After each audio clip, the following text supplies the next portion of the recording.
from Ben Anderson, and he got a time of 1 minute 18.4, just over a tenth outside Mike Genvy's lap record.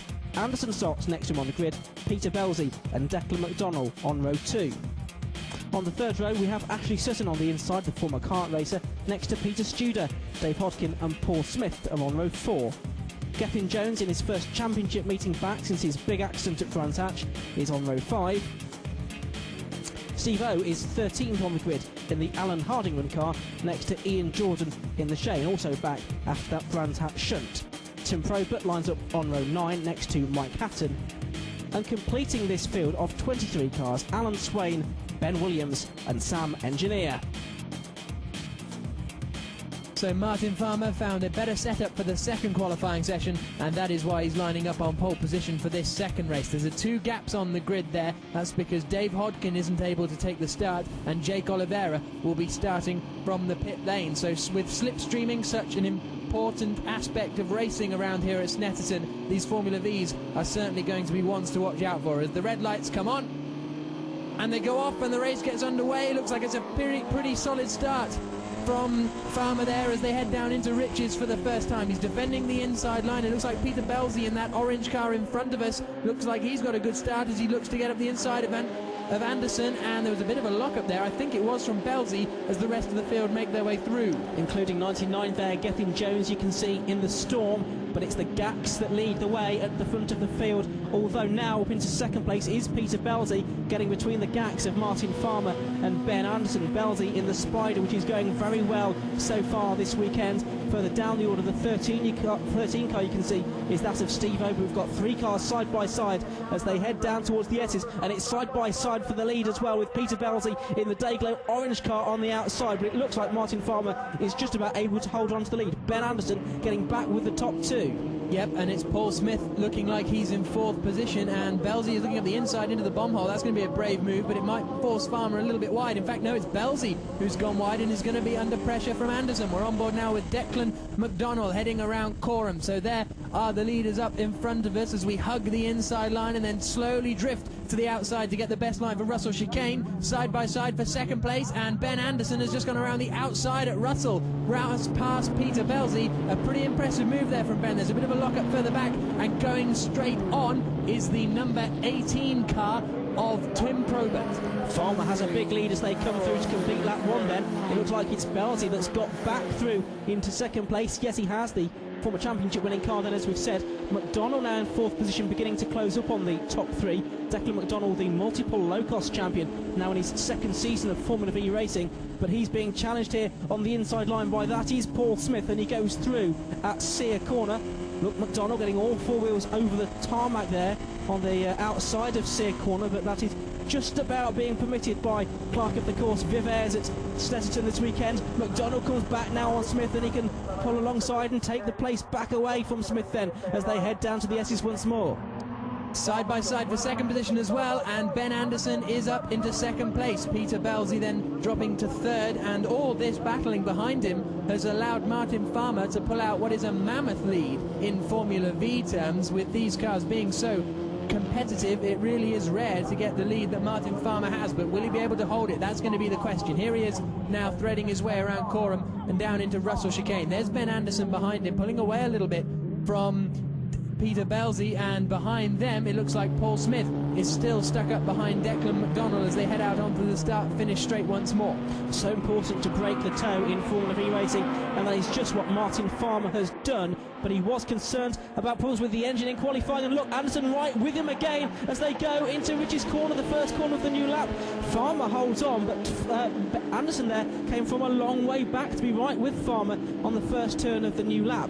Towards Sear Corner they now go, and a bit more daylight again for Farmer. Look, the top 3, 4, 5 cars, all 4 wheels over the white line. Strictly speaking, that's not allowed, but a pragmatic solution being offered by the Clerk of the Course this weekend, because it is common practice really to use that part of the circuit at Snetterton. Anderson up the inside of the S's. Can he make it through this time? Yes, he can. Ben Anderson leads for the first time in this race. Belzy is looking racy right behind Martin Farmer as well as they head down towards the bomb hole. Belzy's having a little look up the inside. It'll be brave to get through there. He had a little look earlier in the race as well, and it didn't work that time, and it hasn't worked this time. Behind them, Paul Smith is pulling up alongside Declan McDonnell, who we go on board with now, and there goes through Paul Smith into 4th position as they head around Coram and down into Russell Chicane. What will McDonnell have in response to that? He's going to oh, there's someone else up the inside there as well. That looks like it's Oliveira, isn't it, going past him? It's actually Sutton, isn't it? Up into 6th position in the Storm, being run by the Oliveira family this weekend, though. It's only his 2nd ever car race, having come from a karting background. 16-year-old Ashley Sutton going well, up to 5th place now at the expense of the experienced Declan McDonnell. But it's Anderson leading now, Farmer 2nd, Belzy 3rd, then Smith in 4th place. One of the slower cars being lapped. There is the Storm of Sutton, who's having a very impressive first showing. Anderson it is that leads, though. Only occasional outings in Formula V last season, and it didn't always go his way. His best show was in the V Festival, the non-championship event at the end of the year, but now he's under pressure from Martin Farmer and almost from Peter Belzy as well. Farmer this time will have the lead, or the line I should say, for the S's.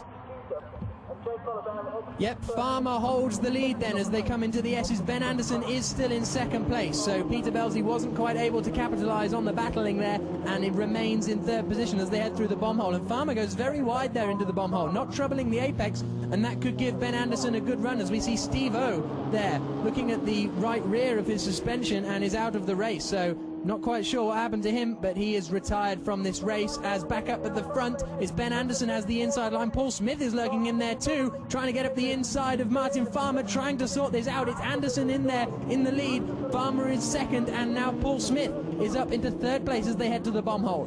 Well, it's pretty much a 6-car battle for the lead now. One driver out of it, I noticed, was Jake Oliveira. His Storm parked on the outside of the Revett straight there, but back on board with McDonnell then. Getting used to Formula V still, only his 2nd season, having been successful in Mighty Minis as well as the low-cost championship. Belzy gets that all wrong, doesn't he? Late on the brakes, clatters the curb, loses ground, drops to 6th place there. So a shake of the head there as well from Peter Belzy. Not impressed with his little mistake down at Russell Chicane, but further up, Paul Smith has broken the toe of Martin Farmer and has moved to the outside, but interestingly, he doesn't have enough momentum to take him past, so Farmer holds on to that 2nd position as they thread their way through Riches, and there is the number 30 car of Ashley Sutton making his route through 4th, and we've got battles throughout the field, Ian. Yes, great dicing all the way down the order, a great hallmark of Formula V racing. Coming towards us now in the number 21 car there, that is David Townrow. He's just outside the top 10 at the moment, but having a very good weekend here in the Leastone, the man from Tadworth there. But back to the leaders, we can't take our eyes off this battle for very long. Inside line here for the S's for Farmer, and he's made it through, has he? But will Anderson be able to cut back on the inside? No, he can't. So it is in the red and blue car, Martin Farmer leading this race. In the black car, the 2nd of the GACs, it's Ben Anderson in 2nd place, then Paul Smith in the AHS Dominator 3rd. And Smith had some useful results last season in that car, but it didn't live up to its name. It's not yet dominated, but it has now got through ahead of Ben Anderson, who goes back down to 3rd position. Good move from Paul Smith, who goes a little bit defensive, heading into Russell once again, and Peter Belzy is on a charge at the back. He's just got past Ashley Sutton, making up for his mistake that we saw on the previous lap here as they head down across the line once again. So, Farmer heading back towards us. And Anderson, is he going to go through on the inside? Locks up there, desperate to make a move as we come into the closing stage of this race now, and a mistake that could allow Smith to get on terms as well. Declan McDonnell watching all of this. Smith goes 2nd, and Belzy's through as well. Brilliant manoeuvre there. McDonnell runs wide on the outside of Sear Corner. He's now got Belzy ahead of him, so by my calculations he's down in 5th place, I think. 4 cars ahead of him on the Revett straight. Belzy in the orange car, but look at the speed of Declan McDonnell. He uses the toe so well, but Belzy also making impressive progress too. He could have the inside line for the S's, and does he make it through? No, he doesn't. Farmer leads at the S's. Ben Anderson hops up into 2nd position, then Paul Smith looked like he got swamped with the toe. In fact, he's been pushed out there onto the grass on the outside of the S's, so Paul Smith drops right back down in the train of this queue as we go back on board with Declan McDonnell heading around Coram once again. He's got Peter Belzy then right in front of him. Can he pick up a toe and make a move into Russell? There's only one way to find out, and that's to wait and see as they head down now for the final time. Belzy's looking up the inside of Anderson, is he? A little bit of a lock up there from Martin Farmer as well, and a little bit sideways on the exit from Peter Belzy. That could put him under pressure from Declan McDonnell, but up at the front it's going to be Martin Farmer to come towards the checkered flag, or is it because Ben Anderson's pulling out alongside, and across the line they go absolutely together. The timing screens say Martin Farmer. They do by 2/100ths of a second.